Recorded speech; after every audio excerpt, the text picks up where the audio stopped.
लगातार बीजेपी की तरफ से बोला जाता है कि राहुल गांधी देश विरोधी हैं, देश के खिलाफ बातें करते हैं, तो क्यों नहीं उन पे जांच कराई जाती है अगर वो देश विरोधी असल में है तो? वही तो मैं बात कह रहा हूँ ना कि देश विरोधी हैं। किस तरह से देश विरोधी हैं? उन जैसा देश विरोधी अगर ऐसे हो तो मैं तो कहता हूँ हजारों लाखों देश विरोधी ऐसे होने चाहिए जो पूर्व से पश्चिम तक, उत्तर से दक्षिण तक हजारों किलोमीटर की यात्रा करते हैं भारत को जोड़ने के लिए। एक एक आदमी से मिलते हैं, कुलियों से मिलते हैं, नाइयों से मिलते हैं, छोटे छोटे गिग वर्कर्स हैं उनसे मिलते हैं। ऐसे देशद्रोही तो हर दूसरे आदमी को होना चाहिए देश में, जो एक एक छोटे छोटे व्यक्ति का ध्यान रखता हो, एक एक छोटे छोटे समाज का ध्यान रखता हो कि जिनके लिए आवाज़ उठाता हो। कुलियों के लिए उन्होंने आवाज़ उठाई, नाइयों के लिए उन्होंने आवाज़ उठाई, जो कोयला ढोने वाले वर्कर है उनके लिए आवाज़ उन्होंने उठाई, जो ट्रेन में लोको पायलट है उनके लिए उन्होंने आवाज़ उठाई। कौन सा तबका छोड़ा कि उन्होंने आवाज़ नहीं उठाई? अगर ऐसे लोगों के लिए आवाज़ उठाना देशद्रोह है तो मैं तो चाहता हूँ हर व्यक्ति देशद्रोही हो। मैं चाहता हूँ ऐसा कि हर व्यक्ति देशद्रोही हो जो ऐसे लोगों के लिए आवाज़ उठाए। देशद्रोही कह देते हैं उन्हें, देशद्रोही से तो मुकाबला करके दिखाओ। पिछले साल लोकसभा चुनावों से पहले देशद्रोही ने कहा था आ जाओ मेरे साथ एक डिबेट कर लो, क्यों नहीं कर पाए? उनके तर्कों का जवाब नहीं दे पाते ना, उनके सवालों का जवाब नहीं पाते, उनकी बातों को काट नहीं पाते, निकल के चले गए 56 इंची। एक बार भी डिबेट में नहीं आए सामने, ना 56 इंची आए, ना उनका गृह मंत्री है, ना उनके विदेश मंत्री है, ना उनके रक्षा मंत्री आए। किसी एक व्यक्ति में हिम्मत नहीं हुई कि आके उनका डिबेट में सामना कर सको। क्यों? हवा खुश्क हो गई, हवा निकल गई, सीधी सी बात है, गुब्बारे की हवा निकली पड़ी थी। लाओ फिर उन्हें किस आधार पे उन्हें देशद्रोही साबित करोगे भाई तुम? 99 सीट उनके नेतृत्व में आई है तो उन्हें देशद्रोही साबित करोगे? उनके खानदान को देशद्रोही साबित करोगे जिनकी माँ जो है वो आतंकवादियों की गोलियों का शिकार हो गई, जो उनके पिताजी जो है उनकी दादी जो है दादी उनकी, और उनके जो पिताजी हैं वो आतंकवाद का शिकार हो गए, वो उनसे तुम कहते हो कि वो देशद्रोही हैं? जिनकी दादी जी का एक ही नारा था, मेरे कतरा कतरा इस देश के लिए लहू, मेरे लहू का एक एक कतरा देश के लिए इस्तेमाल होगा। और हमारे मोदी जी क्या कहते हैं, मेरा क्या है, मैं तो फकीर आदमी झोला उठा के भाग जाऊंगा। फिर किन से कंपैरिजन कर रहे हो आप लोग? कंपैरिजन करो तो ढंग से तो करो, आओ तो सही मैदान में आना नहीं है, भाषण देने, चुनावी भाषण देने और निकल जाना है बस। अच्छा, मोदी जी की तरफ से अभी भी आरोप लगा है कि राहुल गांधी देशभक्ति खत्म करना चाह रहे हैं, देश में देशभक्तों को खत्म करना चाह रहे हैं। कौन सी देशभक्ति उन्होंने खत्म कर दी? कौन सा देशभक्त उन्होंने खत्म कर दिया? किसी एक को व्यक्ति को तो सामने खड़ा करो कि राहुल गांधी ने इस व्यक्ति को बोला कि हाँ जी तुम्हारी देशभक्ति मैं खत्म कर रहा हूँ या तुम देशभक्त नहीं हो। किसी एक आदमी को तो खड़ा करें, नहीं कर सकते ना। झूठ बोलने में इनका कोई सानी नहीं है, जितना मर्जी इन लोगों से झूठ बुलवा लो, हमेशा तैयार रहेंगे झूठ बोलने के लिए। अच्छा, मोदी जी की तरफ से ये भी कहना है कि हमेशा कांग्रेस जो है पहले से ही कॉन्फिडेंस में आ जाती है, खुश हो जाती है। अभी भी कांग्रेस फुल कॉन्फिडेंस में कि हरियाणा में उनकी सरकार आने वाली है, पर उनका मोदी जी का कहना है मध्य प्रदेश में भी ऐसे ही कांग्रेस खुश थी पर आई नहीं। हाँ ठीक बात है, ये बात उन्होंने सही कही कि मध्य प्रदेश में कांग्रेस ओवर कॉन्फिडेंस हो गई थी।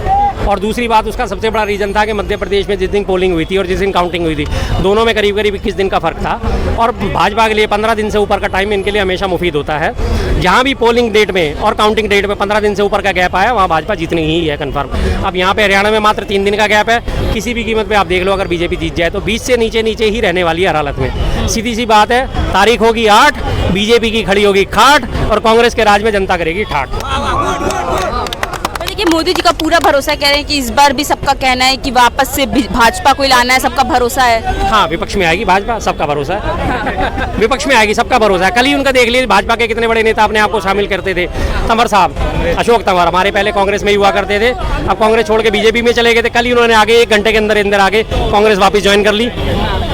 क्यों ज्वाइन करी? उन्हें पता लग गया ना कि बीजेपी डूब रही है, आगे कांग्रेस में। एक एक करके इसी तरह सारे नेता अभी आने वाले हैं, कल परसों में और भी आ जाएंगे, बच्चे कुचे भी। हर हालत में खत्म है, कांग्रेस ही आनी है, बीजेपी टोटली खत्म है। अच्छा, राहुल गांधी की तरफ से भी कहना है कि लगातार Modi ji made in India की बात करते हैं, पर मेड इन इंडिया के नाम पे सिर्फ अडानी अंबानियों को पैसा जाता है, उनके खाते में सिर्फ पैसा जाते हैं। ठीक बात है जी, बड़े बड़े जितने भी प्रोजेक्ट है सारे इन्हीं को तो दे रखे हैं, छोटे लोगों को तो इसमें बिल्कुल शामिल ही नहीं कर पा रहे। मेड इन इंडिया जो होता है नीचे से शुरू होता है, मेड इन इंडिया की बात, लेकिन सबसे बड़ी बात यही काम करते हैं। मेड इन इंडिया को आप ताकत दे रहे हो, मेड इन इंडिया को करो। किसने दिया था नारा मेड इन इंडिया? इन्होंने उसको चेंज करके मेक इन इंडिया कर दिया। एक डी के बदले के ही तो लगाया। शुरुआत तो कांग्रेस राज में ही हुई थी मेड इन इंडिया की भी, लेकिन ये भूल जाते हैं। इन्हें तो अपने ठप्पे लगाने, अपने बिल्ले लगाने।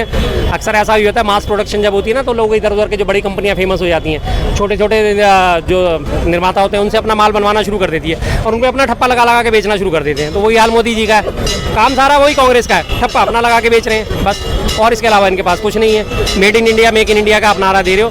अभी आप मेक इन इंडिया का नारा देते हो कि मैं, और अभी आप अमेरिका यात्रा में गए थे तो क्या करने गए थे? 3 अरब के ड्रोन खरीदने गए थे, $3 अरब के। कहाँ गया आपका मेक इन इंडिया? भारत में क्यों नहीं बनाया आपने ड्रोन? क्या हुआ आपको? भारत में आपने ड्रोन क्यों नहीं बनाए? अमेरिका से क्यों आयात कर रहे हो ड्रोन? और अभी देखो, अब ये सारी इलेक्ट्रिकल मार्केट है, सारी की सारी चाइना की लड़ियों से भरी पड़ी है। नहीं कर पा रहे ना मेक इन इंडिया, सुविधाएं नहीं दे पा रहे लोगों को, तो बनाएंगे कहाँ से मेक इन इंडिया? सुविधाएं दो। अभी सारी की सारी मार्केट सारी भरी पड़ी है चाइना के माल से, टोटल चाइना का माल ऑक्यूपाइड है यहाँ पे, टोटल मार्केट गई आपकी मेक इन इंडिया की हवा। जब आप मेक इन इंडिया का सही में नारा दोगे तभी तो मेक इन इंडिया होगा। हवाबाजी करते रहो, उसमें क्या है। आज भी सारा का सारा एक्सपोर्ट हो रहा है, इंपोर्ट हो रहा है वहाँ से चाइना से, जो है इसका मोबाइल का सारा, मोबाइल का मदरबोर्ड, मोबाइल की स्क्रीन, मोबाइल के सारी चीज़ें, कल पुर्जे मोबाइल के आयात होते हैं। अभी भी आयात होने के बाद उन्हें भारत में असेंबल करा जाता है, असेंबल करने के बाद उसे मेड इन इंडिया का ठप्पा लगाया जाता है। असेंबलिंग में नंबर 1 बना है इंडिया, नंबर 2 मैन्युफैक्चरिंग में नहीं बना। मैन्युफैक्चरिंग तब होती है जब सारे पार्ट्स हमारे यहाँ पर मौजूद हो, सारे पार्ट्स हमारे यहाँ बने, लेकिन वो नहीं हो रहा। पार्ट्स अभी भी सारे विदेशों से आ रहे हैं, उनकी यहाँ असेंबलिंग हो रही है। असेंबलिंग को अगर आप मेक इन इंडिया कहते हो तो आपकी ज्ञान को सलाम है। तो मोदी जी का कहना है कि कांग्रेस के समय में खर्चे पर्चे के साथ रोजगार मिलता था, आज तो बिना खर्चे और पर्चे के रोजगार मिल रहा है। ठीक है जी, खर्ची पर्ची से रोजगार मिलता था, जिन लोगों ने दिया और जिन लोगों को मिला। पिछले 10 साल से आपकी सरकार दी, आपने पकड़ा क्यों नहीं उन्हें?